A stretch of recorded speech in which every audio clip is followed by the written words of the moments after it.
स्पर्श केला न वाटे स्वर्गच आला हाताला.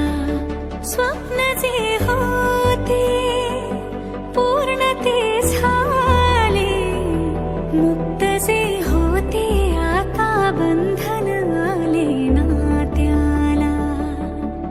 वचनाचे अर्थ मी, बंधन हे सार्थ मी, अर्धांगी समजूनी संपूर्ण पाळणे.